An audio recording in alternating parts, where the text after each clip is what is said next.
अस्सलाम वालेकुम and good afternoon. बहुत सारे लोगों की तरफ से हमें ये रिक्वेस्ट आ रही थी कि आप बर्ड्स के विंग्स पर को काटने का तरीका बताएं। लकीली हमारे साथ एक्सपर्ट हैं आमिर साहब। इन्होंने एक ख़ास तरीका ईजाद किया है बर्ड्स के परों को काटने का। जब वो थोड़ा फ्लाई करने लग जाएं तो आप उस तरीके से काट सकते हैं। आज आपको दिखाते हैं, आमिर भाई हमें बताएंगे कि वो उन्होंने किस तरीके से वो इसके पर काटेंगे, जो कि मुझे देखने में बहुत अच्छा लगा। आपको इस वीडियो में पूरा दिखाते हैं। आमिर भाई स्टार्ट करते हैं।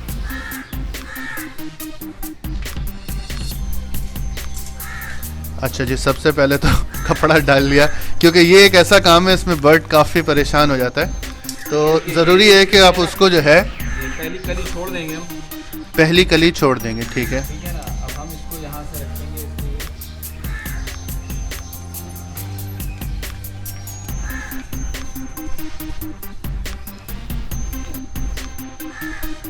अच्छा, यानी कि आपने जो उसकी ये क्या कहेंगे इसको, जी विंग्स क्रॉपिंग हो रही है इसकी। नहीं, जो इसका वो आ रहा है ये इसको क्या कहें जी, इसकी जो ये विंग है, विंग के अंदर जो इसकी समझे एक वो हड्डी है या जिस पे विंग लगा होता है, उसको आपने दोनों साइडों से क्रॉप कर लिया और साइड पे आखिर में बिल्कुल थोड़ा सा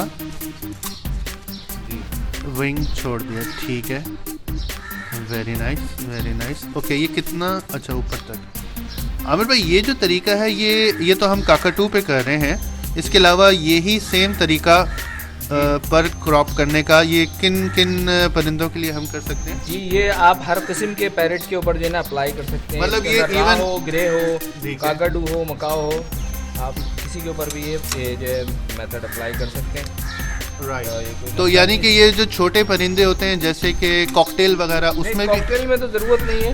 हाँ। उसके तो जैसे अमूमन लोग काट देते हैं ऐसे रख के, इसको ऐसे सारी विंग्स काट देते हैं। जी। वो काटे जा सकते हैं। इसके अंदर क्योंकि ये बड़े बर्ड हैं, इनके विंग्स भी बड़े होते हैं, तो उसके अंदर अगर आप इस तरीके से इसको काटेंगे तो उसमें बर्ड जो है वो उसकी ब्यूटी भी बाकी रहती है, पर बाकी भी रहता है और कट भी जाता है, फ्लाई भी नहीं रहता। राइट। हाँ, वैसे काफ़ी साफ़ सुथरा है। चलें अब हम वीडियो को फॉरवर्ड करते हैं, फास्ट फॉरवर्ड करते हैं, ताकि आमिर भाई सारे इनके पर काट लें। फिर मैं आखिर में आपको दिखाऊंगा कि ये कट के कितने खूबसूरत लगते हैं।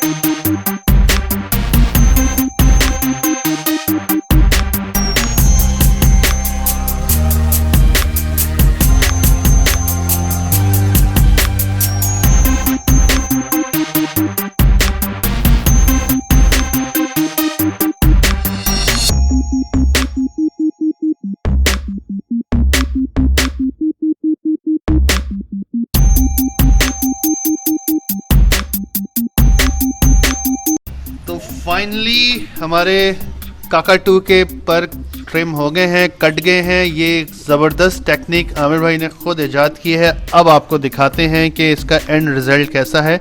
ये आप देख सकते हैं, ये बहुत खूबसूरत लग रहे हैं कटने के बाद। और आमिर भाई एक दफ़ा दोबारा ज़रा खोल के दिखाइएगा, ये देखें। और अब ये फ्लाई भी नहीं कर पाएगा। आमिर भाई बताइएगा ज़रा, ये आखिर में आपने एक पर छोड़ा और उसके बाद आपने तकरीबन जो 10 पर हैं, जी 10 कलियां जो है मैंने इसकी जो है वो काटी है, उसको ट्रिम किया, ठीक है ना। उसके बाद जो ऊपर के जो इसके अंदर सेकेंडरी फेदर्स थे मैंने उनको बचाया है, क्योंकि अगर वो सेकेंडरी फेदर्स इसके अगर कट जाएंगे तो सारा इसकी जो है ना वो शो खराब हो जाएगी। ठीक है, तो ये एक एक्सक्लूसिव टेक्निक थी हम बर्ड्स के पर ट्रिम करने के लिए, और बहुत अच्छा लग रहा है काट के। इसके पर बुरे भी नहीं लग रहे हैं, खूबसूरती भी रही है, और अब ये उड़ भी नहीं सकता है। ये एक दफ़ा कट गए इस तरह, तो ये कितने अरसे तक चलेंगे? जी, जब तक ये अपने मोल्ड करके इसको कली को बाहर निकालेगा ना, जब ये कली इसकी बाहर झड़ जाएगी, फिर इसकी नई नई से कली आएगी, उसके अंदर फिर फेदर लाओ के फिर नए, यानी कम से कम 4-5 महीने तो कुछ नहीं होता ना? जी बिल्कुल बिल्कुल ऐसे 4-5 महीने तक। तो ये था हमारा एक छोटा सा video, how to clip feathers, इनके तोतों के ख़ास तौर पे परों को किस तरह से काटा जाए। I hope you like it. Thank you so much. Allah हाफिज़।